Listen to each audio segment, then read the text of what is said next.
আজকের জুমায় আমরা যে বিষয়ের উপর সংক্ষিপ্ত আলোচনা করব সেই বিষয়টি হল মিন মাওয়ানে আল হেদায়াহ অথবা মিন মাওয়ানে আল হক, অর্থাৎ হেদায়েতের প্রতিবন্ধক বিষয়সমূহ। প্রথমে আমাদেরকে বোঝা দরকার হেদায়েতটা কি, এরপরে বুঝতে হবে হেদায়েত কি, কোন কোন কারণে হেদায়েত বাধাপ্রাপ্ত হয়, একজন মানুষ কি কি কারণে হেদায়েত পায় না। তো প্রথমে আমরা আসি হেদায়েত। হেদায়েতকে কয়েকটি নামে নামকরণ করা হয়। এটাকে কোরআন এবং সুন্নাহয় কোনো জায়গায় হেদায়েত বলা হয়, কোনো জায়গায় এটাকে হক হক বলা হয়, সত্য বলা হয়, আবার কোন কোন জায়গায় এটাকে হুদা, এটাকে হেদায়েত, এইভাবে আল্লাহ পাক বর্ণনা করেছেন। তো অর্থাৎ সংক্ষিপ্ত কথা হলো, হেদায়েত বলতে বোঝানো হয় কোন ব্যক্তি সঠিক ইসলামের উপরে থাকা, এটাই হলো হেদায়েত। অর্থাৎ ইসলাম, নবী সাল্লাল্লাহু আলাইহি সাল্লামের পরে এই পৃথিবীতে শত শত বছর ধরে কিয়ামত পর্যন্ত ইসলাম থাকবে এবং কোটি কোটি মুসলিমও থাকবে। কিন্তু এই মুসলিমদের মধ্যে সবাই কিন্তু হেদায়েতের উপরে থাকবে না। মুসলিম থাকবে, কিন্তু কিছু মুসলিম থাকবে হেদায়েতের উপরে, আবার কিছু থাকবে গোমরাহির উপরে। হেদায়েতের বিপরীত হল দলালাহ। আল্লাহ পাক কোরআনে কারিমে সূরা আল ফাতিহার মধ্যে আমাদেরকে আল্লাহ পাক শিখিয়েছেন ইহদিনাস সিরাতাল মুস্তাকিম। প্রথমে হেদায়েত আল্লাহর কাছে দোয়া করার জন্য আল্লাহ পাক শিখিয়েছেন যে আল্লাহ আমাদেরকে হেদায়েত দেন, হেদায়েতের রাস্তা দেখান, সিরাতাল মুস্তাকিমের রাস্তা দেখান। আবার শেষে এসে বলা হয়েছে ওয়ালা দলিন, দলিনদের রাস্তা না, মানে যারা গোমরা হয়ে যায় সে গোমরার রাস্তা না। তাহলে হেদায়েতের বিপরীত হল দলালা। পৃথিবীতে মুসলিম যুগে যুগে ছিল, এখনো আছে, কিয়ামত পর্যন্ত থাকবে। কিন্তু মুসলিম দুই ভাগে বিভক্ত থাকবে, এক ভাগ থাকবে হেদায়েতের উপরে, আর এক ভাগ থাকবে দলালতের উপরে, গোমরাহির উপরে। কিন্তু যারা গোমরাহির উপরে থাকবে তারাও কিন্তু নিজেরা বুঝবে না যে তারা গোমরাহির উপরে আছে। তারা মনে করবে তারা হকের উপরে আছে, হেদায়েতের উপরে আছে। যেমন নবী সাল্লাল্লাহু আলাইহি ওয়াসাল্লামের সময়ে মক্কার মুশরিকেরা তারা শিরক করত, কিন্তু তারা মনে করত তারা হকের উপরে আছে, হেদায়েতের উপরে আছে। তারা যদি বুঝতো যে তারা হেদায়েতের উপরে নেই, তাহলে কিন্তু সবাই আল্লাহ রাসূল সাল্লাল্লাহু আলাইহি ওয়াসাল্লামকে মেনে নিয়ে ইসলাম গ্রহণ করত। কিন্তু তারা না মানার কারণ হলো তারা বুঝে নিছে, তারা মনে করে নিছে যে আমরা হেদায়েতের উপরে আছি। আবু জেহেলও মনে করছে হেদায়েতের উপরে আছে, আবু লাহাবও মনে করছে হেদায়েতের উপরে আছে, উতবা সাহেবা যারাই বড় বড় মুশরিক কাফের ছিল সবার একটাই ধারণা ছিল যে আমরা হেদায়েতের উপরে আছি। এখন এরকম মুসলিমদেরও কিয়ামত পর্যন্ত ধারণা থাকবে যে আমরা হেদায়েতের উপরে আছি, কিন্তু আসলে হেদায়েতের উপরে থাকবে না। এই হেদায়েতের উপরে না থাকার কারণ কি, কি কি কারণে হেদায়েতের উপরে মানুষ থাকতে পারে না, এবং এই হেদায়েতের উপরে থাকে নাই, এই অভিজ্ঞতা কিন্তু যুগে যুগে আম্বিয়া আলাইহিমুস সালামের যুগ থেকে চলে আসতেছে। আল্লাহ সুবহানাহু ওয়া তাআলা এই পূর্বেকার জাতিগুলোর, পূর্বেকার উম্মতগুলো কি কি কারণে হেদায়েতের উপরে থাকতে পারে নাই, হেদায়েতের ক্ষেত্রে প্রতিবন্ধক, সঠিক দ্বীনের উপরে থাকার ক্ষেত্রে প্রতিবন্ধকগুলো কি কি, সেগুলো আল্লাহ পাক কোরআনে কারিমে আমাদের সামনে তুলে ধরেছেন। এর মধ্যে বড় বড় কারণ হল আটটি কারণে মানুষ হেদায়েতের উপরে, সঠিক দ্বীনের উপরে থাকতে পারে না। এই আটটি কারণকে বলা হয় মাওয়ানিউল হেদায়াহ, মাওয়ানিউল হক। মানে মানে শব্দের বহুবচন হল মাওয়ানে, আর মাওয়ানে আল হেদায়াহ মানে হেদায়েতের প্রতিবন্ধক সমূহ, যে কারণগুলোর মাধ্যমে মানুষ হেদায়েত থেকে বিচ্যুত হয়ে যায়, হেদায়েতের দিকে আসতে পারে না। মানে হেদায়েতের দিকে রওনা দিলেও ওই রাস্তার মধ্যে এই কারণগুলো যে কোনো একটা ঘটে বসে থাকে। বাস এই কারণটা যখনই ঘটে তখন ওই মানুষটা আর হেদায়েত পাবে না। এই কারণগুলোর আমরা আটটি কারণ সংক্ষেপে আলোচনা করব। প্রথম যে কারণটি, যে কারণে একজন মুসলিম হেদায়েত পাবে না, সেই কারণটি হল আল জাহালাহ, জাহালত। জাহালত মানে মূর্খতা। আবার জাহালত মানে লেখাপড়া না জানা মূর্খতা না, এটার ব্যাপারে আমাদের ভুল ধারণা আছে। অনেকে জাহেল মানে আমরা মনে করি যে লেখাপড়া জানে না সে জাহেল, সে মূর্খ। আসলে লেখাপড়া জানা না জানার সাথে মূর্খতার সম্পর্ক নেই। যদি মূর্খতার সম্পর্ক লেখাপড়া জানা না জানার সাথে হইতো, তাহলে আমরা একটা যুগকে বলে থাকি আইয়ামে জাহেলিয়াত। আইয়ামে জাহেলিয়াত বলি না? কোন যুগটা? এটা নবী সাল্লাল্লাহু আলাইহি ওয়াসাল্লামের আগে না পরে? আগে। নবী সাল্লাল্লাহু আলাইহি ওয়াসাল্লাম যখন পৃথিবীতে আসতেন এটা সবাই জানে, কারণ স্কুলে ইসলামের ইতিহাস বইতেই তো আছে। জাহেলি যুগ বলতে কি বুঝো, জাহেলি যুগের সামাজিক অবস্থা, অর্থনৈতিক অবস্থা, রাজনৈতিক অবস্থা, এগুলো লিখে লিখে লিখে লিখে আপনি ক্লাস 6 থেকে শুরু করে একেবারে মাস্টার্স পর্যন্ত জাহেলি যুগ। আচ্ছা, যেই যুগটাকে আমরা জাহেলি যুগ বলতেছি, এই যুগের মানুষ কি লেখাপড়া জানতো না? এবং এমন জানা জানতো লেখাপড়া, যে লেখাপড়া আজ পর্যন্ত পৃথিবীর কেউ জানে নাই। শুধু লেখাপড়া না, যে লেখাপড়া ওই যুগের লোকেরা জানতো, সেই লেখাপড়া আজ পর্যন্ত পৃথিবীর লোকেরা জানতে পারে নাই। সেই যুগের যে কবিতা, আরবি সাহিত্য, এই জাহেলি যুগের যে আরবি সাহিত্য, সেই আরবি সাহিত্যের মতো সাহিত্য আজ পর্যন্ত পৃথিবীতে কেউ রচনা করতে পারে নাই। এত উন্নত মানের, এত উচ্চ মানের তাদের আরবি সাহিত্য ছিল। তারা মুআল্লাকাত রচনা করেছেন, যে মুআল্লাকাতের মতো আজ পর্যন্ত পৃথিবীতে কোন আরবি সাহিত্যিক এই সাহিত্য রচনা করতে পারে নাই। তারপরে আপনার সেই জাহিলি যুগে জুহাইর বিন আবি সুলমা, তাদের পরিবারে একই বাড়িতে 50 জন কবি ছিল। বর্তমান দুনিয়ার কোন জায়গায় এক বাড়িতে 50 কবি পাবেন? এক দেশেও তো 50 কবি নেই। তাদের এক বাড়িতে 50 জন কবি ছিল, এবং মহিলা পুরুষ সবাই কবি। এবং ওই বাড়িতে কবিতা ছাড়া কথা হইতো না।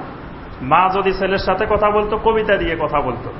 ছেলে মায়ের সাথে কথা বললে কবিতা দিয়ে কথা বলতো। তাহলে লেখাপড়া কেমন জানা জানতো। কিন্তু সেই যুগটাকে আমরা বলি কি যুগ? জাহেলি যুগ। তাহলে বোঝা যায় লেখাপড়ার সাথে জাহেলিয়াতের সম্পর্ক না।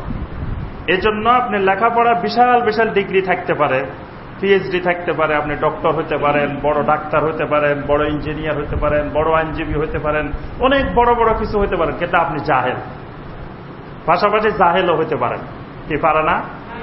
কারণ লেখাপড়া না জানা লোক তো জাহেল না, লেখাপড়া জানা লোক জাহেল।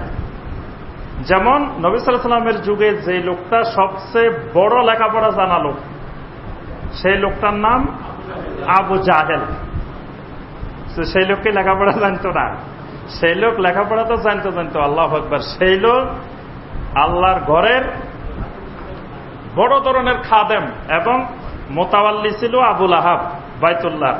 আবু জাহেল ছিল সভাপতি সাহেব, বাইতুল্লাহর সভাপতি ছিল আবু জাহেল। হাজিদের হজের ব্যবস্থাপনা করতেন, তারপরে আল্লাহর ঘরের খেদমত করতেন। এই বিশাল পোস্টে তিনি ছিলেন। তারপরে তাকে আরবের লোকেরা বলতো আবুল হেকাম। তিনি জ্ঞান বিজ্ঞানের পণ্ডিত, বড় পণ্ডিত। হেকাম মানে হেকমত থেকে হেকাম, যে তিনি বড় পণ্ডিত মানুষ। আরবের লোকেরা বুদ্ধি দরকার হলে আবু জাহেলের কাছে আসতো, আবুল হেকামের কাছে আসতো। সেই লোকটাকে নবী সাল্লাল্লাহু আলাইহি ওয়াসাল্লাম বলছেন যে সে আবু জাহাল, মানে খালি জাহেল না, জাহেলের বাপ। জাহেলের বাপ মানে জাহেলের থেকে আরো বড় জাহেল। আরবি ভাষায় বাপ মানে যেটা বলা হবে আবু জাহাল, তো মানে সে শুধু জাহেল না, মানে বড় ধরনের মূর্খ। এখানে ওই জাহেল বাপ আর ছেলে বোঝানো হয় না। আবু জাহাল মানে বড় ধরনের জাহেল, বড় ধরনের মূর্খ। অথচ সেই কিন্তু বড় পণ্ডিত, বড় শিক্ষিত, বড় সমাজের সম্মানিত মানুষ। এজন্য জাহালত যার মধ্যে থাকবে সে হেদায়েত পাবে না। জাহালত মানে দিন সম্পর্কে, ইসলাম সম্পর্কে, কোরআন সম্পর্কে, সুন্নাহ সম্পর্কে মূর্খতা। মানে দুনিয়াবি জ্ঞান তার কাছে অনেক আছে, অনেক জানে, বিভিন্ন সাবজেক্টে সে পারদর্শী, কিন্তু দিন সম্পর্কে কিছুই জানে না, এবং দিন সম্পর্কে জানার প্রয়োজনও অনুভব করে না। মনে করে যে এইটা জানারে কোনো দরকার নেই, এটা শুধু আমাদের ইমাম সাহেব জানলেই হবে, অথবা আমাদের মুফতি সাহেব জানলেই হবে। আর আমরা কেউ এই ইসলাম সম্পর্কে, দিন সম্পর্কে, কোরআন সম্পর্কে, হাদিস সম্পর্কে জানারে দরকার নেই। এই মূর্খতা, এই জাহালত যার মধ্যে ডুববে, সেই লোক কিয়ামত পর্যন্ত হেদায়েত পাবে না। কারণ সে তো দিন সম্পর্কে কিছু জানে না, আরেকজন যেটা বলে সেটা শুনে আর আমল করে। আরেকজনেরটা শুনে শুনে আমল করে, সে নিজে জানেও না, জানার আবার চেষ্টাও করে না। অনেকে আমরা বলে থাকি যে একজন সাধারণ মূর্খ মানুষ, যে শরিয়া পড়তে জানে না, যে পত্রিকা পড়তে জানে না, তো সে কোরআন হাদিস কেমনে পড়বে, সে দিন জানবে কি করে? যে লোকটা 1 টাকার নোট আর 10 টাকার নোট চিনে না, 50 টাকার নোট চিনে না, এই লোকটাকে আজ পর্যন্ত পৃথিবীর ইতিহাসে আমরা কোনোদিন ঠকাইতে পারছি? 50 টাকার নোট দিয়ে তাকে যদি বলি যে চাচা ধরেন 500 টাকার নোট, এই কথা বলি, ওই চাচাকে জীবনে আমরা ঠকাইতে পারছি? তো চাচা যদি দুনিয়াবি ব্যাপারে 50 টাকার নোট আর 500 টাকার নোট, কিন্তু লেখাপড়া জানে না, তাকে ঠকানো সম্ভব না হয়, এই ব্যাপারে যদি সে পারদর্শী হয়, এই ব্যাপারে সে নিজে না জানলে নাতিকে দিয়ে, অন্যকে দিয়ে, যাকে দিয়ে হোক সে জানার চেষ্টা করে, তাহলে দিনটাও তো সে লেখাপড়া না জানলেও যেভাবে হোক জানার চেষ্টা করবে না? তারপরে লেখাপড়া জানে না, এজন্য কোন একদিন স্টাম্প একটা নিয়ে দলিল একটা বানায়, যদি বলেন যে চাচা একটা টিপ দেন, চাচা টিপ দিবে? আগে কি লিখছেন ওখানে চাচা নিশ্চিত হয়ে নিবে যে এখানে আমার থেকে জমি 5 কাঠা কিনে 10 কাঠা নিয়ে যাচ্ছে কিনা। এইটা চাচা যতক্ষণ নিশ্চিত হবে না ততক্ষণ কিন্তু টিপ দিবে না। তাহলে দুনিয়াবি জায়গা জমিনের ব্যাপারে, টাকা পয়সার ব্যাপারে, দুনিয়াবি স্বার্থের ব্যাপারে যদি তার জাহালত প্রতিবন্ধকতা না হয়, মানে লেখাপড়া না জানা যদি তার প্রতিবন্ধকতা না হয়, তাহলে দিনের ব্যাপারে লেখাপড়া না জানা কেন তার প্রতিবন্ধকতা হবে? দেখবেন যে বলে যে আরে কিছুই জানি না, আমরা মূর্খ মানুষ, জাহেল মানুষ, এই হুজুরেরা যেমনে কয় তেমনে চলি, এরকম দেখবেন সমাজে অনেক মানুষ আছে। এই কিছু জানি না এই কথা বলাটাই হেদায়েতের প্রতিবন্ধক, মানে এই লোক হেদায়েত পাবে না। এই লোক সবসময় ইসলামের উপরে থাকবে কিন্তু সঠিক কোরআন সুন্নাহর উপরে থাকবে না। এই লোকটা মানে ইসলামের নামে শিরক করবে, ইসলামের নামে বেদাত করবে, ইসলামের নামে কুসংস্কার পালন করবে, কিন্তু সে মনে করবে যে আমি ইসলামের উপরে আছি, মানে হেদায়েত সঠিক দিন এই লোকটা পাবে না। এই ব্যাপারে আমরা কোরআন সুন্নাহ থেকে কয়েকটা আয়াত এবং হাদিস দেখি। আল্লাহ রসুল সাল্লাল্লাহু আলাইহি ওয়াসাল্লাম সবসময় আল্লাহর কাছে যখন দোয়া করতেন, তখন নবী সাল্লাল্লাহু আলাইহি ওয়াসাল্লাম বলতেন, আল্লাহুম্মা ইন্নী আসআলুকা ইলমান নাফিআ, হে আল্লাহ আমি আপনার কাছে এমন ইলম চাই যে ইলমটা উপকারী ইলম। তাহলে বোঝা যায় ইলম 2 রকমের আছে, একটা উপকারী ইলম আর একটা ক্ষতিকর ইলম। ইলম উপকারও করে, ইলম ক্ষতিও করে। দেখবেন যে আমাদের দেশে বড় ঘুষখোর কারা? রিক্সাওয়ালা, তারপর মূর্খ মানুষ, মাঠে কাজ করে এরা, নাকি বড় শিক্ষিত মানুষ? বড় শিক্ষিত আবার বড় ঘুষখোর। তাহলে এই ইলম, এই জ্ঞান কি উপকারী না ক্ষতিকর? ক্ষতিকর। যেই জ্ঞানী শিখাই আমরা আমাদের টাকা দিয়ে, আমরা এই দেশের জনগণের টাকা দিয়ে এদেরকে উচ্চশিক্ষিত বানাই। আমাদের টাকা দিয়ে উচ্চশিক্ষিত হয় না? যেই ছেলেটা মেয়েটা ঢাকা ইউনিভার্সিটিতে পড়ে, সে কার টাকা দিয়ে পড়ে? আমাদের টাকা দিয়ে পড়ে, আমাদের ট্যাক্সের টাকা দিয়ে, আমাদের কৃষকের ঘাম জড়ানো পরিশ্রমের টাকা দিয়ে তারা পড়ে। সেখান থেকে আমরা তাকে উচ্চশিক্ষিত বানাচ্ছি। বানানোর পরে যখন আমরা তাকে অফিসে, আদালতে, চেয়ারে বসাইতেছি, তখন সেই লোকটাই আমাদেরকে কষ্ট দিতেছে, আমাদের ফাইল টাকা ছাড়া স্বাক্ষর করতেছে না, সেই লোকটা আমাদের জন্য বড় ক্ষতিকর। তাহলে ওই জ্ঞানটা উপকারী জ্ঞান না, ওই জ্ঞানটা ক্ষতিকর জ্ঞান। এই জন্য নবী সাল্লাল্লাহু আলাইহি ওয়াসাল্লাম আল্লাহর কাছে দোয়া করতেন, আল্লাহুম্মা ইন্নী আসআলুকা ইলমান নাফিআ, হে আল্লাহ তুমি আমাকে এমন ইলম দাও যে ইলমটা উপকারী, আমার কাজে লাগে। যেগুলো কাজে লাগে না, দুনিয়াবি কাজেও লাগে না, আখিরাতের কাজেও লাগে না, সেই জ্ঞান দরকার নেই। এবং নবী সাল্লাল্লাহু আলাইহি ওয়াসাল্লাম 3টা জিনিসকে মৃত্যুর পরে সদাকায়ে জারিয়া হিসেবে কবরে যেতে থাকবে বলে ঘোষণা করছেন। তার মধ্যে একটা হলো আও ইলমিন ইউনতাফাউ বিহি, ইলমিন ইউনতাফাউ বিহি, যে ইলমটা মানুষের উপকারে আসে, এরকম উপকারী ইলম যদি কেউ দুনিয়াতে রেখে যায়, তাহলে সেটা মারা যাওয়ার পরেও তার কবরে এটার সওয়াব যেতে থাকবে। সুবহানাল্লাহ। আব্দুল্লাহ ইবনে আব্বাস রাদিয়াল্লাহু তাআলা আনহুমা যখন জমজমের পানি পান করতেন, তখন তিনি একটা দোয়া পড়তেন। এখানে 3টা জিনিসের তিনি দোয়া করতেন, আল্লাহুম্মা ইন্নী আসআলুকা ইলমান নাফিআ ওয়া রিজকান ওয়াসিআ ওয়া শিফাআম মিন কুল্লি দা। তিনি 3টা জিনিসের জন্য আল্লাহর কাছে দোয়া করতেন। একটা হলো আল্লাহুম্মা ইন্নী আসআলুকা ইলমান নাফিআ, হে আল্লাহ আমি আপনার কাছে ইলম, উপকারী ইলম চাই, উপকারী জ্ঞান। দ্বিতীয় হলো ওয়া রিজকান ওয়াসিআ, প্রশস্ত রিজিক, মানে একেবারে অঢেল সম্পদও না আবার অভাবও না, মানে যেই রকম সম্পদ থাকলে মানুষের কাছে হাত পাতা লাগে না, আমি স্বাভাবিকভাবে আল্লাহর ইবাদত করার জন্য যে পরিমাণ সম্পদ দরকার, এটাকে বলা হয় রিজকে ওয়াসে। আর তৃতীয় যে জিনিসটি দোয়া করতেন, ওয়াশেফা আমিন কুল্লে দা, সকল রোগ ব্যাধি থেকে আল্লাহ তোমার কাছে শেফা চাই। সুবহানাল্লাহ। একজন মানুষের যদি উপকারী এলেম থাকে, প্রশস্ত রিজিক থাকে, রোগ ব্যাধি থেকে সুস্থ থাকে, তাহলে দুনিয়াতে এই মানুষের চেয়ে সুখী মানুষ আর পৃথিবীতে কেউ নাই। এই জন্য আব্দুল্লাহ ইবনে আব্বাস রাদিয়াল্লাহু তাআলা আনহুমা এই উম্মার সবচেয়ে বড় জ্ঞানী, নবী রাসূলদের পরে সবচেয়ে বড় জ্ঞানী এই উম্মার, যাকে বলা হয় হিব্রুল উম্মাহ, এই উম্মার সবচেয়ে বড় জ্ঞানী মানুষ হলেন আব্দুল্লাহ ইবনে আব্বাস রাদিয়াল্লাহু তাআলা। তিনি এই দোয়াটা করতেন, কারণ তিনি গবেষণা করে দেখছেন যে এই তিন জিনিস হইলে দুনিয়াতে কোনো মুমিনের আর কিছুর দরকার নেই। তাহলে এই তিনটা কবুল হইলেই তো বাস। তাহলে এখানে প্রথম যে জিনিসটি সেটি হল এলমে নাফে, উপকারী এলেম লাগবে। তাহলে উপকারী এলেম না হলে সেটা জাহালত, মানে ক্ষতিকর এলেমও জাহালত। যেই এলেম আমাকে হেদায়েত দিতে পারে না, সঠিক রাস্তা দেখাতে পারে না, সেই এলেম উপকারী এলেম না, সেই এলেম ক্ষতিকর এলেম। সূরা আল বাকারার ৭৮ নম্বর আয়াতে আল্লাহ পাক বলেন, ওয়া মিনহুম উম্মিয়ুনা লা ইয়ালামুনাল কিতাবা ইল্লা আমানিয়া ওয়া ইনহুম ইল্লা ইয়াজুন্নুন।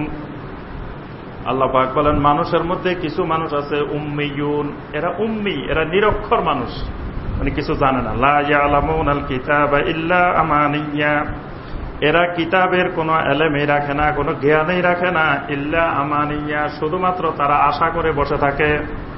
ওয়া ইনহুম ইল্লা ইয়াজুন্নুন, আর এরা শুধু সবসময় ধারণার উপরেই চলতে থাকে। এখানে আল্লাহ দুইটা কথা বলছেন। একটা হলো এই উম্মি মানুষগুলোর দুইটা বৈশিষ্ট্য আছে। একটা হলো লা ইয়ালামুনাল কিতাবা ইল্লা আমানিয়া, কিতাবের কিছুই জানে না কিন্তু আশা করে বসে থাকে। এটা হলো উম্মি মানুষদের আল্লাহ পাক একটা বৈশিষ্ট্য বলছেন, যে এরা কোরআনের কিছুই জানে না, সুন্নাহরও কিছু জানে না, কিন্তু আশা করে বসে থাকে যে এরা জান্নাত পাবে। মানে জানেও না, জানার চেষ্টাও করে না। জানে না ভালো কথা, কিন্তু কোথাও কোরআনের তাফসিরেও বসবে না, বা কোনো জায়গা থেকে হাদিসের দার্স হচ্ছে সেখানেও বসবে না। দিন জানার জন্য কোনো প্রচেষ্টাই চালাবে না, কিন্তু আশা করে বসে আছে যেহেতু ঈমান আনছি আল্লাহ পাক জান্নাত না দিয়ে যাবে কই। মানে আল্লাহর ঠেকা তাকে জান্নাতে দেওয়া, তার ঠেকা নাই। মানে তার ধারণাটাই এরকম যে ঈমান যাতে একবার আনছি, একবার লা ইলাহা ইল্লাল্লাহ পড়ছি যাতে, তো যে কোনো উপায়ে আল্লাহ পাক আমাকে জান্নাত দিবে নেই, বাস আমি নামাজ না পড়লেও জান্নাতি, আবার সুদ খাইলেও জান্নাতি, ঘুষ খাইলেও জান্নাতি, মানে যা করি, কিন্তু যেহেতু আমার নামের আগে মুহাম্মদ আছে তাহলে আমি জান্নাতি, এরকম আশা করে বসে থাকে।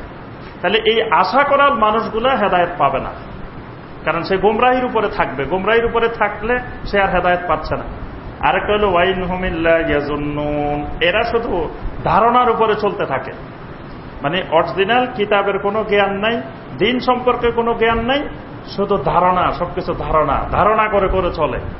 মানে মনে করে যে এটা করলে মনে হয় ভালো, এটা করলে মনে হয় ভালো, সবকিছুতে মনে হয়, কারণ তার তো নিশ্চিত জ্ঞান নাই। এজন্য তার জ্ঞানটা হলো মনে হয়, মনে হয় এটা ভালো, মনে হয় এটা করলে ভালো, আমার আব্বা আমার জন্য মনে হয় এরকম একটা জিনিস করলে ভালো হয়। মানে এই যে মনে হয় এবং ধারণা, এটা উম্মি মানুষদের একটা বৈশিষ্ট্য। আল্লাহ পাক বলতেছেন এই মানুষগুলো, এই উম্মি মানুষগুলো যারা এরকম করে, আশার উপরে চলে আর ধারণার উপরে চলে, এই মানুষগুলো হেদায়েত পাবে না। আর পৃথিবীতে যত মানুষ থাকে তার অধিকাংশ মানুষই জাহেল। আল্লাহ পাক এই কথা কোরআনে বারবার বলছেন, অনেক আয়াতে দেখবেন এই কথা আল্লাহ পাক বলছেন, ওয়ালাকিন্না আকসারান নাস লা ইয়ালামুন, অধিকাংশ মানুষেরাই কিছু জানে না। তাহলে পৃথিবীর মধ্যে আপনি যত মানুষ আছে সব মানুষ যদি হিসাব করেন তাহলে শিক্ষিত বেশি না অশিক্ষিত বেশি? স্বাভাবিক জ্ঞানে কিন্তু শিক্ষিত বেশি, কিন্তু আল্লাহ পাক কোরআনে বলছেন যে অধিকাংশ মানুষই লা ইয়ালামুন, কোনো এলেম নাই, জানে না। তার অর্থ হল অধিকাংশ মানুষ দুনিয়াবি জ্ঞানে শিক্ষিত কিন্তু দ্বীনের ব্যাপারে জাহেল। এই জন্য অধিকাংশ মানুষ দলিল না, এটা খেয়াল রাখতে হবে। অধিকাংশ মানুষ কোনোদিন শরীয়তের দলিল না, হকের দলিল না, হেদায়েতের দলিল না। যদি বলি যে অমুক জায়গায় লক্ষ লক্ষ মানুষ আছে, তো সেখানে কি এত মানুষ ভুল করে আসে? তাহলে আপনি বাস শেষ, আর হেদায়েত পাবেন না। যে আপনি বেশি মানুষকে আপনি হেদায়েতের মাপকাঠি মনে করে ফেলছেন। বেশি মানুষ হেদায়েতের মাপকাঠি না। আল্লাহ পাক বেশি মানুষের ব্যাপারে কোরআনে কারিমে বারবার বলছেন যে অধিকাংশ মানুষ জানে না, অধিকাংশ মানুষ ব্যাককল, অধিকাংশ মানুষের জ্ঞান নাই, অধিকাংশ মানুষ উপলব্ধি করে না। ওয়ালাকিন্না আকসারান নাস লা ইয়ালামুন লা ইয়াকিলুন লা ইয়াশুরুন, এই কথাগুলো আল্লাহ পাক কোরআনে বারবার বলছেন। এজন্য অধিকাংশ মানুষের দিকে দৌড়ানো এটা হেদায়েতের প্রতিবন্ধক। যে আপনি পৃথিবীতে কোরআন সুন্নাহর উপরে একজন থাকবেন, ওই একজনই সবচেয়ে বড় জামাত। আপনি হকের উপরে একজন মানে এক জামাত। এজন্য লক্ষ লক্ষ মানুষ যেদিকে দৌড়াচ্ছে সেটাকে আমি হেদায়েত মনে করা বা দিন মনে করা, সেটাও হেদায়েতের একটা প্রতিবন্ধক, সেটাও একটা গোমরাহির কারণ। তারপরে আমরা দেখি সূরা ইয়াসিনের 26 এবং 27 নম্বর আয়াত। আল্লাহ সুবহানাহু ওয়া তাআলা একজন বড় মুমিন, যার নাম আল্লাহ পাক উল্লেখ করেন নাই, ওই মুমিনের ঘটনা আল্লাহ পাক বর্ণনা করেছেন। যে তিনি যখন দাওয়াত দেওয়া হচ্ছিল, ওয়া জাআ মিন আকসাল মাদিনাতি রাজুলুন ইয়াসআ, শহরের এক প্রান্ত থেকে একটা লোক দৌড়ায় আসলেন, এসে তিনি দাওয়াত দিলেন, ক্বালা ইয়া কওমি ইত্তাবিউল মুরসালিন ইত্তাবিউ মান লা ইয়াসআলুকুম আজরা ওয়া হুম মুহতাদুন। এইভাবে দাওয়াত দিলেন। দাওয়াত দেওয়ার পরে এক পর্যায়ে এই দায়ীকে ওই কওমের লোকেরা মেরে ফেলল। মেরে ফেলার পরে শহীদ, তিনি যখন শহীদ হয়ে গেলেন, আল্লাহ পাক তখন তাকে বললেন, কিলা দুখুলিল জান্নাহ, তুমি জান্নাতে ঢুকে যাও। সুবহানাল্লাহ। কিলা, তাকে বলা হলো উদখুলিল জান্নাহ, তুমি জান্নাতে ঢুকে যাও। তাকে যখন জান্নাতে ঢুকে যাওয়ার জন্য আল্লাহ বলছেন, তখন এই মানুষটা তখন আফসোস করে খুশিতে আত্মহারা হয়ে বলতেছে, ক্বালা ইয়া লাইতা কওমি ইয়ালামুন, হায়রে আমার কওমের লোকেরা যদি এই বিষয়টা জানতো, আমার কওমের লোকের যদি এলেম থাকতো, জ্ঞান থাকতো, বা আমি যদি যাই জানাই আসতে পারতাম। কারণ ওই যে লোকগুলো আমাকে মেরে ফেলছে সেই লোকগুলো তো জানে না, এলেম নাই। এলেম থাকলে আর আমাকে মারতো না। আর আমাকে মেরে ফেলার কারণে আমি জান্নাতে চলে আসছি, আমি হক হেদায়েত পেয়ে গেছি, কিন্তু ওই মানুষগুলো তো হেদায়েত পেল না। তখন তিনি বলছিলেন, ক্বালা ইয়া লাইতা কওমি ইয়ালামুন, তাহলে হেদায়েতের জন্য এলেম শর্ত, জানা শর্ত। এটা আল্লাহ পাক এখানে উল্লেখ করেছেন। নবী সাল্লাল্লাহু আলাইহি ওয়াসাল্লাম তায়েফের যখন নির্যাতিত হলেন, তখন তায়েফ থেকে আসার সময় জিবরিল আলাইহিস সালাম এসেছিলেন। এসে বলছিলেন, ইয়া রাসূলুল্লাহ সাল্লাল্লাহু আলাইহি ওয়াসাল্লাম, আপনি যদি নির্দেশ দেন, আপনি যদি একটু অনুমোদন দেন, এই তায়েফের দুই পাশে যে বিশাল বিশাল পাহাড়গুলো আছে, এইগুলো দিয়ে এই তায়েফের বাসীকে একেবারে ওই বড় বড় কওমের যে আযাব গজব নাজিল হয়েছিল সেই রকম করে তাদেরকে মাটির সাথে মিশাই দেওয়া হবে এবং পাহাড়ের নিচে তাদেরকে জীবন্ত কবর দিয়ে দেওয়া হবে।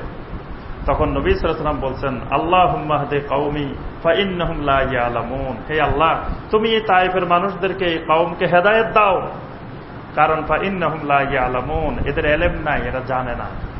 এরা যদি জানতো যে আমি আল্লাহ রাসূল, আমি নবী, আমাকে কোনোদিন মারতো না। কিন্তু এদের এলেম নাই, জ্ঞান নাই, জানে নাই, বুঝে নাই, এজন্য তারা আমাকে মারছে। আর জিবরিল আলাইহিস সালামকে বললেন, জিবরিল, এই কওম, বর্তমান এই প্রজন্ম হয়তো আমার কথা শুনে নাই, দিন গ্রহণ করে নাই, কিন্তু এই তায়েফ থেকে এক সময় এমন এমন দ্বীনের মুজাহিদ বের হবে যারা সারা পৃথিবীতে দ্বীনের আলো ছড়াবে। সুবহানাল্লাহ।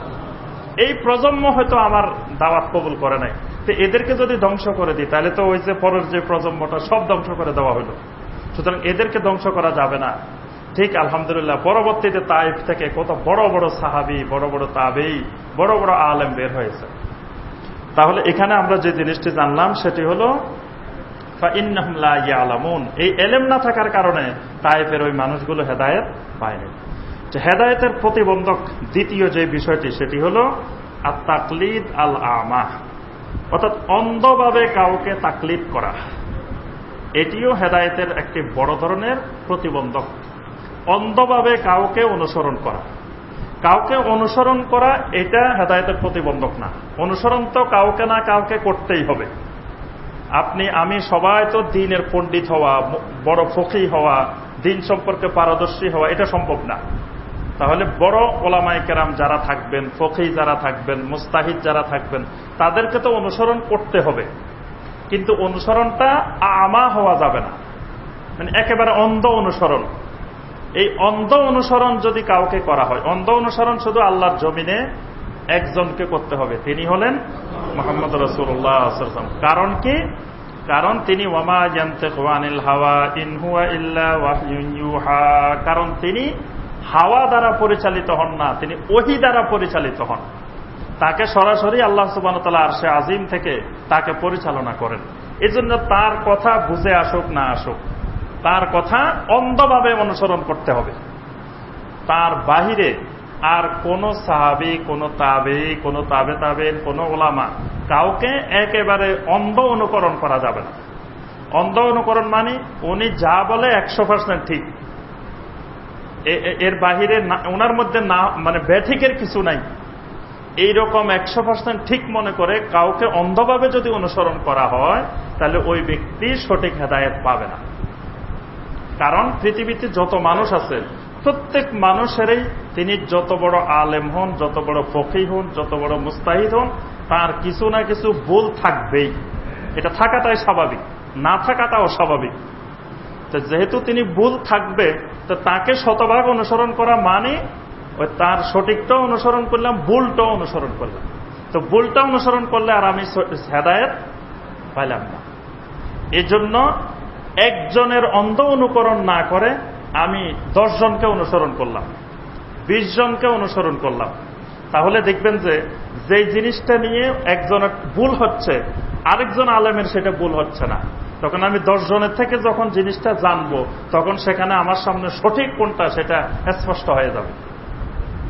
এজন্য শুধু একজন শায়েখের বা একজন পীর সাহেবের বা একজন আলেমের বা একজন ব্যক্তির অন্ধ অনুকরণ, যে আমি শুধু উনাকেই মানি আর কাউকে মানি না, উনি খালি আমার হুজুর, উনি আমার শায়েখ, উনি আমার পীর সাহেব, এর বাহিরে বাংলাদেশের বা বিশ্বের আর কোনো হুজুরকে মানি না, বাস এইরকম যদি অন্ধ একজনকে অনুকরণ করা হয় এটা হেদায়েতের প্রতিবন্ধক, এটা হেদায়েত পাওয়া যাবে না। এই জন্য একজনের থেকে শুধু এলেম নেওয়া যাবে না, এলেম নিতে হবে বড় ওলামায়ে কেরাম যতজনকে আমরা যেই যুগে যতজনকে পাই।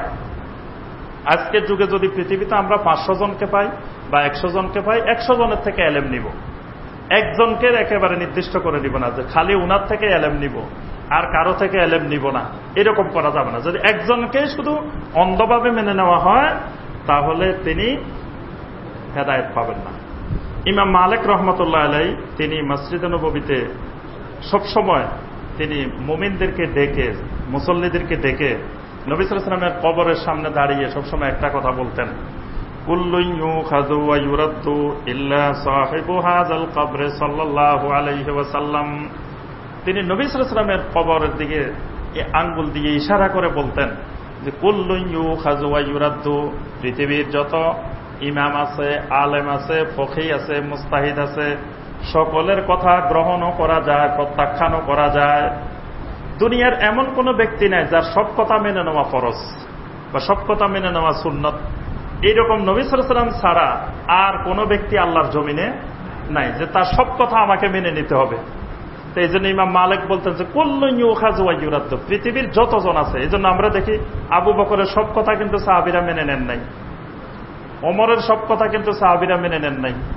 ওমরের ব্যাপারে তো বুখারীর হাদিসে আসছে মহিলাই প্রতিবাদ করছে যে মোহরের বিষয় মানি না, তাহলে ওমরের সব কথা মানাও ফরজ না, ওসমানের সব কথা মানাও ফরজ না, আলীর সব কথা মানাও ফরজ না। আল্লাহর জমিনে প্রত্যেক ব্যক্তির কথা গ্রহণও করা যায়, প্রত্যাখ্যানও করা যায়, কিন্তু ইল্লা সাহিবু হাযাল কবর সাল্লাল্লাহু আলাইহি ওয়াসাল্লাম। নবী সাল্লাল্লাহু আলাইহি ওয়াসাল্লামের কবরের দিকে তাকিয়ে বলতেন, শুধুমাত্র এই কবরে যিনি আছেন, এই কবরবাসী যিনি, ওনার সব কথা মেনে নিতে হবে, কোনো কথা প্রত্যাখ্যান করা যাবে না। উনি ছাড়া আর যতজন আছে পৃথিবীতে সবার কথা গ্রহণও করা যাবে, প্রত্যাখ্যানও করা যাবে। যেটা কোরআন সুন্নাহর সাথে মিলবে সেটা আমি গ্রহণ করব, যেটা মিলবে না সেটা প্রত্যাখ্যান করব। এই জন্য ইমাম আবু হানিফা রাহমাতুল্লাহ আলাইহি সবসময় বলতেন যে তোমাদের জন্য ততক্ষণ বৈধ নয় যতক্ষণ তোমরা আমার কোনো কথার দলিল না জানবা, ততক্ষণ এটা অনুসরণ করা জায়েজ নাই। ইমাম আবু হানিফা রাহমাতুল্লাহ আলাইহি কড়াভাবে নিষেধ করতেন যে আমি কোন দলিলের ভিত্তিতে তোমাদেরকে এই ফতোয়া দিয়েছি, আগে দলিল জানতে হবে।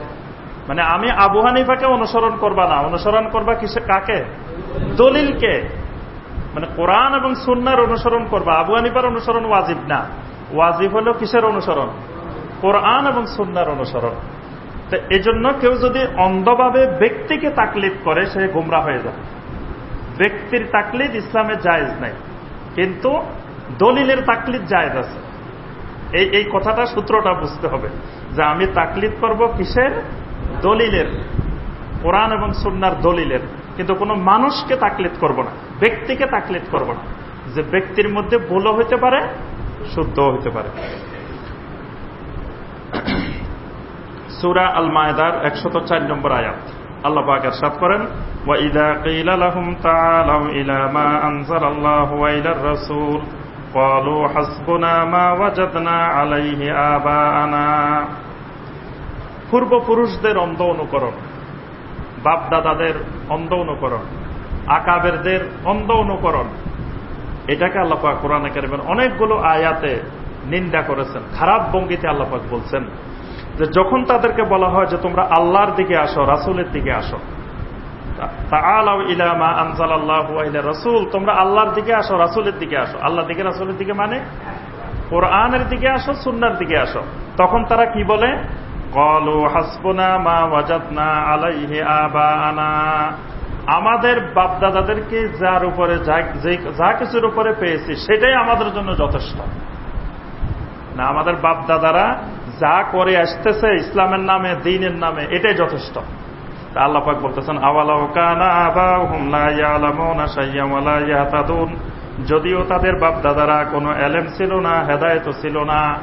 তাদের বাপদাদাদের মধ্যে এলেমও ছিল না, হেদায়েতও ছিল না। আচ্ছা, আজ থেকে 300, 400, 500 বছর আগে চিন্তা করেন, আমাদের বাপদাদা পূর্বপুরুষ যারা, দেখবেন যে এক জায়গায় গেলে দেখবেন যে আর মুসলমান নাই, এরা হিন্দু ছিল। হিন্দু ছিল না? হিন্দু ছিল, বৌদ্ধ ছিল, বিভিন্ন জাতি ছিল আমাদের পূর্বপুরুষ যারা ছিল। তা এখন আমরা যদি বাপদাদাদের কথাই মেনে চলি, তাহলে তার ইসলামে আসা যাবে না। আচ্ছা, এরপরে যারা বাপদাদা ছিলেন মুসলমান হিসাবে, তাদের আমলে দ্বীন জানা, ইসলাম জানা অনেক কঠিন বিষয় ছিল। তখন এক অঞ্চলের মধ্যে, এক এলাকার মধ্যে একজন আলেম ছিল না। তখন মানুষ অনেক কষ্ট করে দ্বীন শিখতে হতো। সেই বাংলাদেশে দ্বীন মাদ্রাসা ছিল না এক সময়। সেই দ্বীন শিখতে হলে ভারতে গিয়ে, বিভিন্ন অঞ্চলে গিয়ে তারা দ্বীন শিখতেন।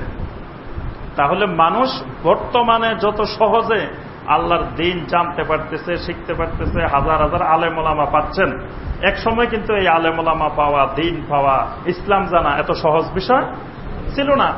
তাহলে আমাদের বাপদাদারা অনেক বিষয়ে তারা মূর্খ ছিলেন এবং অনেক বিষয়ে তারা হেদায়েত প্রাপ্ত ছিলেন না। এই কথা আল্লাহ বলছেন যে যদিও তাদের বাপদাদারা অনেক বিষয়ে এলেম ছিল না তাদের, এবং তারা হেদায়েত প্রাপ্তও ছিলেন না, তারপরেও তারা বলে যে হাসবুনা মা ওয়াজাদনা আলাইহি আবানা, আমাদের বাপদাদাদেরকে যে বিষয়ের উপরে পাইছি, যেভাবে পাইছি, এটাই যথেষ্ট। আজও দেখা যায় পৃথিবীর অনেক মুসলিম এই কথা বলে যে আমাদের বাপদাদারা যা করে এসছেন এটাই ঠিক। যে দুনিয়াবি ব্যাপারে বাপদাদার অনুসরণ করে না, দ্বীনি ব্যাপারে শুধু বাপদাদার অনুসরণ। দুনিয়াবি ব্যাপারে যে এক সময় আমাদের এই সরকার বাড়ি মসজিদ ধরেন, এক সময় কিসের ছিল? মাটির ছিল, টিনের ছিল, ছিল না? তো এখন আমরা বিল্ডিং করছি, তারপর ফ্যান লাগাইছি, এসি লাগাইছি। এখন থেকেও বলে না, না আমাদের বাপ দাদারা টিনের মসজিদে নামাজ পড়ছে, আমরা কেন বিল্ডিং মসজিদে নামাজ পড়বো? আমরা কেন ফ্যানের নিচে পড়বো? আমরা কেন এসি লাগাবো? এগুলোর দরকার কি? বাপ দাদারা যেমনি পড়ছে সেইভাবেই পড়বো। এই কথা দেখা যায় কেউ বলে না, বরং বলে যে এসি 5টা আছে, আরো 2টা কেমনে লাগানো যায়। অনেকে বলে যে এগুলো ঠান্ডা হয় না, আরো ঠান্ডা দরকার। তাহলে দুনিয়াবি ব্যাপারে বাপদাদার অনুসরণ নাই। আমরা বুঝতেছি যে বাপদাদাদের আমলে এগুলো ছিল না বলে বাপদাদারা ব্যবহার করেন নাই। বাপদাদারা আমলে এগুলো থাকলে বাপদাদারা এগুলো আমল করতেন। এবং আজ থেকে আরো ধরেন 100 বছর 200 বছর পরে আমাদের এগুলা হয়ে যাবে সবচেয়ে পুরাতন জিনিস। এই যে এসি ব্যবহার করি, ফ্যান ব্যবহার করি, তখন মনে করবো, তখন তারা উদাহরণ দিবে যে আমাদের বাপদাদারা এরকম ফ্যান দিয়ে পড়তো, এসি দিয়ে পড়তো। তাদের আরো অত্যাধুনিক চলে আসবে। তো তাহলে যদি বাপদাদার অনুসরণ দুনিয়াবি ব্যাপারে আমরা বুঝতে পারি, সহজেই বুঝি যে আমাদের বাপদাদারা এগুলো পান নাই, অথচ দ্বীনি ব্যাপারে যখন বলা হয় তখন বাপদাদাদেরকে আর মূর্খ মানতে বা বাপদাদাদের আমলে তারা জানতে পারেন নাই এইটা স্বীকার করতে, এটা মানতে রাজি। বাপদাদারা শিরক করছে, বাস আমরাও শিরক করবো। বাপদাদারা বেদাত করছে, আমরাও বেদাত করবো। কিন্তু বাপদাদাদের তো সুযোগ পায় না এটা শিরক, এটা বেদাত জানার। এই সুযোগটা তারা পান নাই, বা তারা সেই সহজে ইসলাম জানতে পারেন নাই, বা আলেম ওলামা পান নাই, এই কথাটা মানতে আমরা মুসলিমেরা রাজি হই না। আর এটাই হেদায়েতের একটা বড় প্রতিবন্ধক। কেউ যদি বাপদাদাদেরকে ধরে রাখে যে বাপদাদার রুসুম রেওয়াজ রীতি নীতি এগুলো ছাড়া যাবে না, বাস এই লোককে কিয়ামত পর্যন্ত আর হেদায়েত পাবে না। এই কথাটা আল্লাহ পাক সূরা লোকমানের 21 নম্বর আয়াতে বলছেন, সূরা আল মায়েদার 104 নম্বর আয়াত, সূরা লোকমানের 21 নম্বর আয়াত, সূরা আল বাকারার 170 নম্বর আয়াত। এই তিনটি আয়াতে আল্লাহ পাক এই একই কথা বলছেন। বুখারী এবং মুসলিমের একটি গুরুত্বপূর্ণ হাদিস আছে। রোম সম্রাট হিরাক্লিয়াস তিনি আবু সুফিয়ানের কাছে জিজ্ঞাসা করেছিলেন যে মুহাম্মদ সাল্লাল্লাহু আলাইহি ওয়াসাল্লাম তোমাদেরকে কি কি জিনিসের তালিম দেন, কি কি জিনিস তোমাদেরকে শিখান। তো আবু সুফিয়ান তখন কয়েকটা কথা বলছিলেন যে আল্লাহ রাসূল আমাদেরকে কি কি জিনিস শিখান। তোর মধ্যে কয়েকটি গুরুত্বপূর্ণ জিনিস হলো, আল্লাহ রাসূল আমাদেরকে বলেন উবুদুল্লাহ ওয়াহদা লা তুশরিকু বিহি শাইআ। নবী সাল্লাল্লাহু আলাইহি ওয়াসাল্লাম আমাদেরকে বলেন যে তোমরা তাওহীদের ভিত্তিতে শুধুমাত্র আল্লাহর ইবাদত করো, আল্লাহর সাথে কোনো কিছুকে শিরক করিও না। ওয়াতরুকু মা ইয়াকুলু আবাউকুম। এই তাওহীদ শিরকের দাওয়াতের পরেই নবী সাল্লাল্লাহু আলাইহি ওয়াসাল্লাম সাহাবীদেরকে, মক্কাবাসীকে যে দাওয়াতটা দিতেন, ওয়াতরুকু মা ইয়াকুলু আবাউকুম, তোমাদের বাপদাদারা যা বলতো তা ছাড়ো। এই বাপদাদা ছাড়া এটা ঈমানের একটা গুরুত্বপূর্ণ অংশ। এই নবী সাল্লাল্লাহু আলাইহি ওয়াসাল্লাম তাওহীদের দাওয়াত দিতেন যে তোমরা আল্লাহর ইবাদত করো, শিরক মুক্ত থাকো। এই কেউ যদি তাওহীদের ভিত্তিতে ইবাদত করতে যায়, শিরক ছাড়তে চায়, তো সাথে সাথে বাপদাদা ছাড়তে হবে। বাপদাদা না ছাড়লে এই লোক তাওহীদের ইবাদতও পারবে না, শিরক মুক্ত থাকতে পারবে না। কারণ ওই মক্কাবাসীর সব বাপদাদারা তো ছিল শিরকের উপরে। এখন বাপদাদাদের কথাও মানবে, আল্লাহর কথাও মানবে, এই দুইটা একসাথে সম্ভব না। এজন্য নবী সাল্লাল্লাহু আলাইহি ওয়াসাল্লাম দাওয়াত দিতে গিয়ে এই কথাটা জোর দিয়ে বলতেন, ওয়াতরুকু মা ইয়াকুলু আবাউকুম, তোমাদের বাপদাদারা পূর্বপুরুষেরা কি বলতো সেটা ছেড়ে দাও, সেটা বর্জন করো, সেটা পরিহার করো।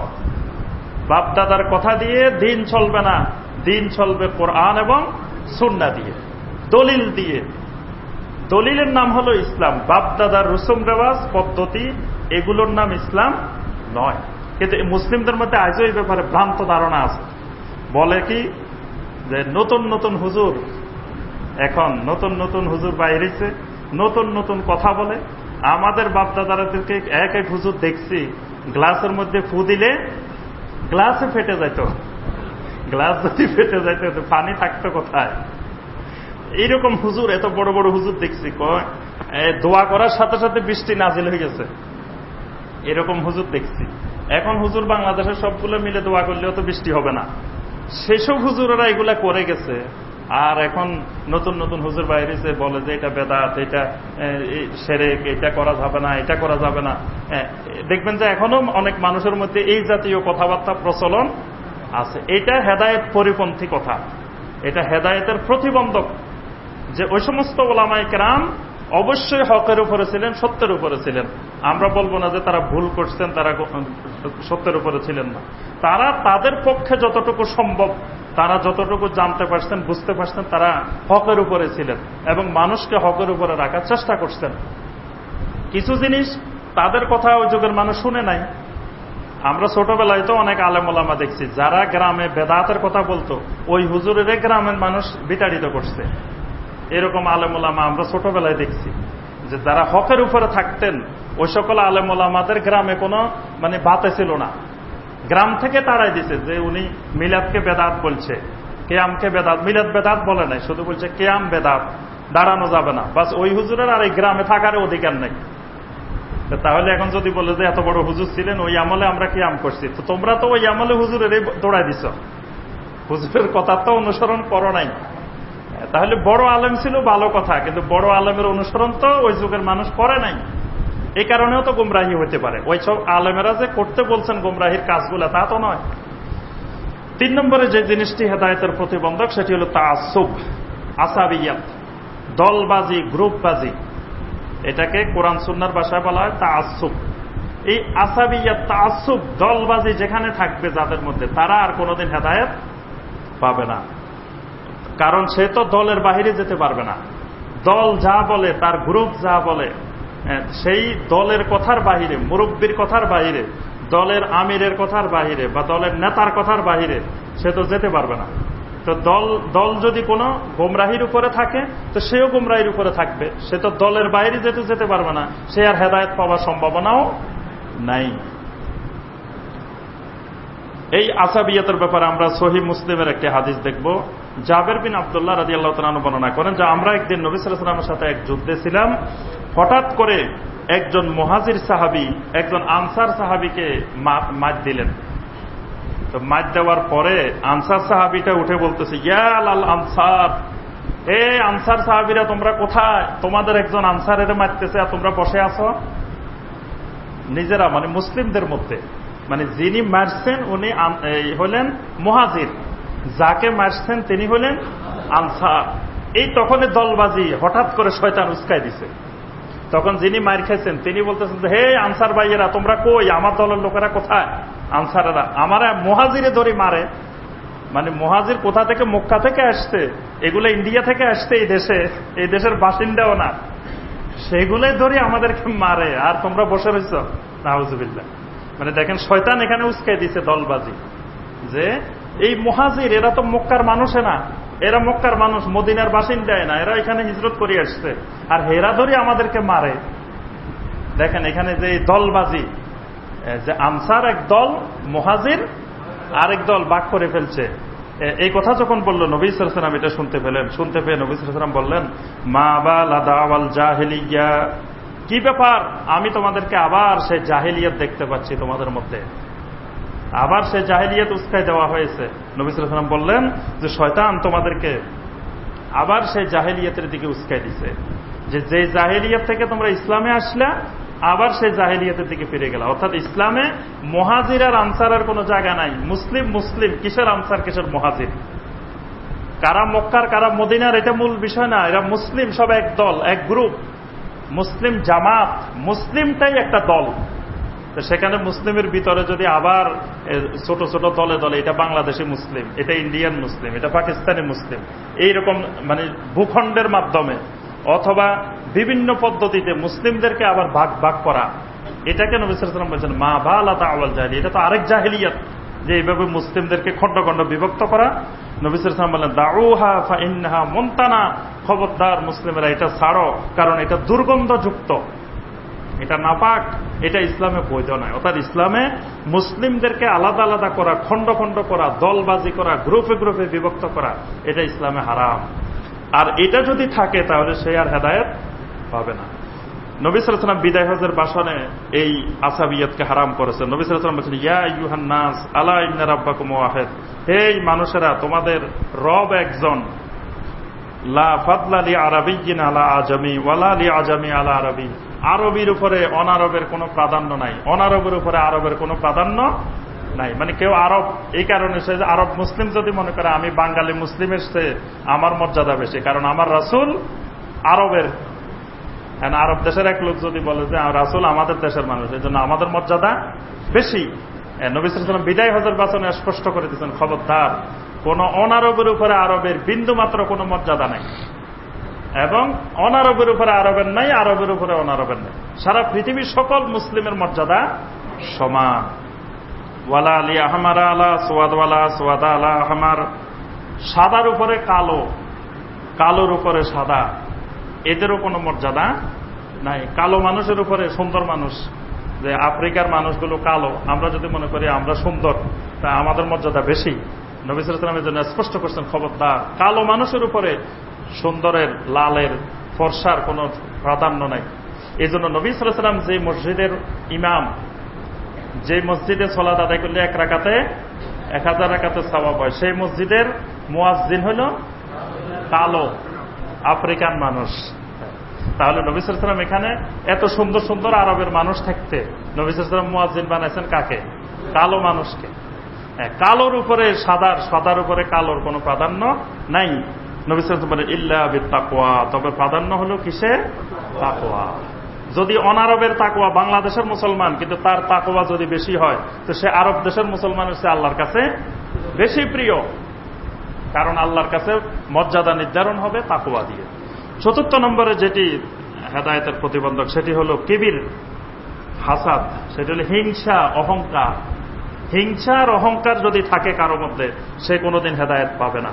কারণ নবী সাল্লাল্লাহু আলাইহি ওয়াসাল্লাম যখন চিঠি পাঠাইলেন কিসরার কাছে, পারস্য সম্রাটের কাছে, তখন পারস্য সম্রাট খুবই অহংকারে, মদিনার এক মানুষ আমার কাছে চিঠি পাঠায়, আমি হলাম কোথায় কিসরা, আমি হলাম পারস্যের বিশাল সম্রাট, আর আমার কাছে একজন চিঠি পাঠাচ্ছে, সে নবী সাল্লাল্লাহু আলাইহি ওয়াসাল্লামের চিঠিটাকে ছিঁড়ে ফেলছে।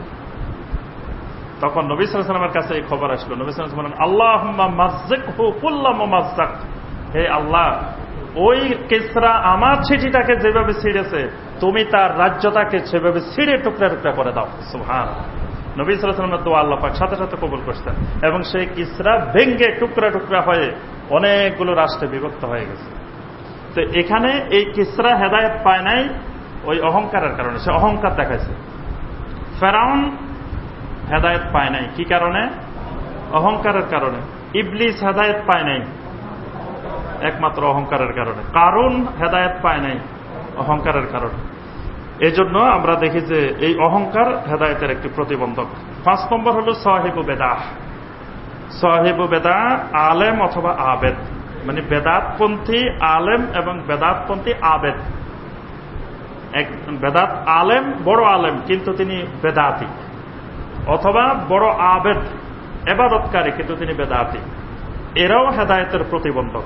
মানে এদেরকে যদি মানুষ অনুসরণ করে তাহলে সে আর হেদায়েত পাবে না। আল্লাহ পাক কোরআনে কারিমে সূরা তাওবা 34 নম্বর আয়াতে আল্লাহ পাক বলছেন, ইয়া আইয়ুহাল্লাযীনা আমানু ইন্না কাসীরাম মিনাল আহবার ওয়ার রুহবান, হে ঈমানদারগণ, তোমাদের মধ্যে অনেক আহবার এবং রুহবান আছে।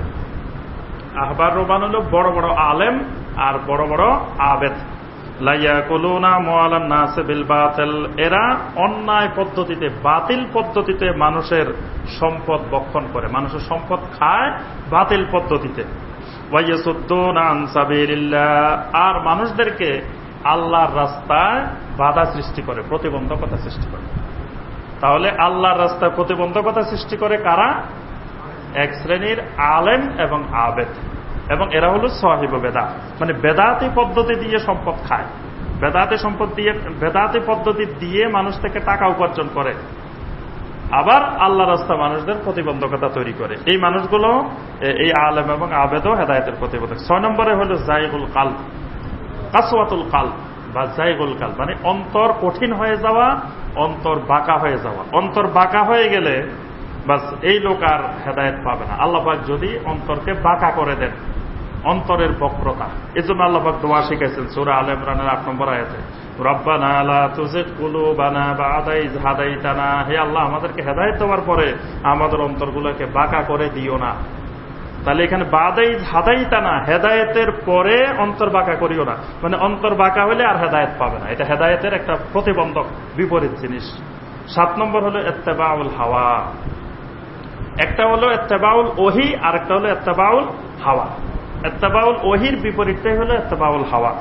একটা হলো ওহীর অনুসরণ করা, আর একটা হলো হাওয়ার অনুসরণ করা। হাওয়ার মানে প্রবৃত্তি, কুপ্রবৃত্তি, মানুষের প্রবৃত্তির অনুসরণ করা, যে সে ওহীর অনুসরণ না করে নিজের মনের ইচ্ছাটাকে প্রাধান্য দেওয়া, এটাকে বলা হয় ইত্তেবাউল হাওয়া। ইত্তেবাউল হাওয়া যদি থাকে তাহলে সে হেদায়েত পাবে না। আল্লাহ পাক সূরা নাজিয়াতের 40-41 আয়াতে বলছেন, সূরা আল কাহাফে বলছেন, অনেকগুলো আয়াত আছে। 8 নম্বরে যে জিনিসটি, সেটি হলো আদম খাশিয়াতুল্লাহ, আল্লাহর ভয়, খাশিয়াতুল্লাহ না থাকা।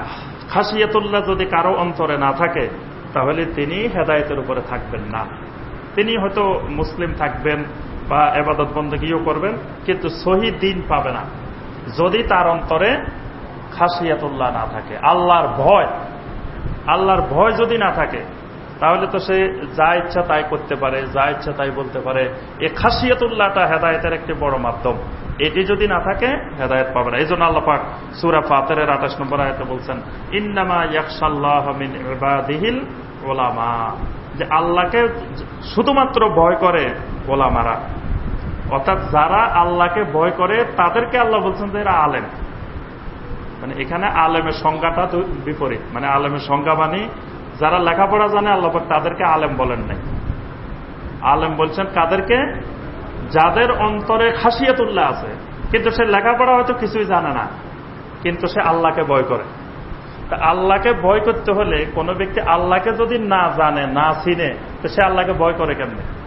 তাহলে একজন বস্তা বস্তা এলেম শিখছে, কিতাবের এলেম, কিন্তু আল্লাহকে সে চিনতে পারে নাই, আল্লাহকে জানতে পারে নাই। আরেকজন বস্তা বস্তা এলেম শিখে নাই, কিন্তু সে আল্লাহকে জানছে, আল্লাহকে চিনে গেছে। তা আল্লাহকে জানার কারণে, আল্লাহকে চিনার কারণে তার অন্তরে খাশিয়াতুল্লাহ, আল্লাহর ভয় এসে গেছে। ওই ব্যক্তিটাকে আল্লাহ পাক বলছেন যে এরাই অরিজিনালি আলেম, যাদের অন্তরে খাশিয়াতুল্লাহ আছে। এজন্য খাশিয়াতুল্লাহ না থাকলে বড় এলেমের অধিকারী হওয়া যাবে, কিন্তু হেদায়েত পাওয়া যাবে না। তাহলে আমরা সংক্ষেপে 8টি বিষয় জানলাম। পরিশেষে যে কথাটি বলে আমরা শেষ করব, যে আমাদের সামনে যে মাসটি আসতেছে, এই মাস হল মুহাররম। মুহাররম মাসের একটি গুরুত্বপূর্ণ আমল আছে। এটি আশুরা হুরুমের একটি মাস। এই মাসের গুরুত্বপূর্ণ আমল হল বেশি বেশি সিয়াম পালন করা, বেশি বেশি রোজা রাখা। সহিহ মুসলিমের হাদিসে এসেছে, নবী সাল্লাল্লাহু আলাইহি ওয়াসাল্লাম বলছেন, আফদালু সিয়ামে বাদা রমাদান শাহরুল্লাহিল মুহাররম। রমাদানের পরে সবচেয়ে উত্তম রোজা, আফদাল সিয়াম হল শাহরুল্লাহিল মুহাররম, মুহাররম মাসের সিয়াম। সুবহানাল্লাহ। তাহলে রমজানের পরে সবচেয়ে ফজিলতময় সিয়াম হল মুহাররম মাসের সিয়াম। তাহলে মুহাররম মাসে একদিকে আশুরাত তো দুইটা আছেই, সেটা ভিন্ন ফজিলত। এই আশুরাত দুইটার বাহিরেও, মানে এই পুরা মাসটা, মুহাররম মাসটা বেশি বেশি রোজা রাখা, এটা মুহাররম মাসের একটি গুরুত্বপূর্ণ আমল। আল্লাহ পাক আমাদের সবাইকে হেদায়েত পাওয়ার তৌফিক দান করুন। হেদায়েতের প্রতিবন্ধক এই সকল বিষয় থেকে আল্লাহ আমাদেরকে হেফাজত করুন। আমিন ইয়া রাব্বাল আলামিন। সুবহানাকাল্লাহুম্মা বিহামদিকা আশহাদু আল্লা ইলাহা ইল্লা আনতা আস্তাগফিরুকা ওয়া আতুবু ইলাইক।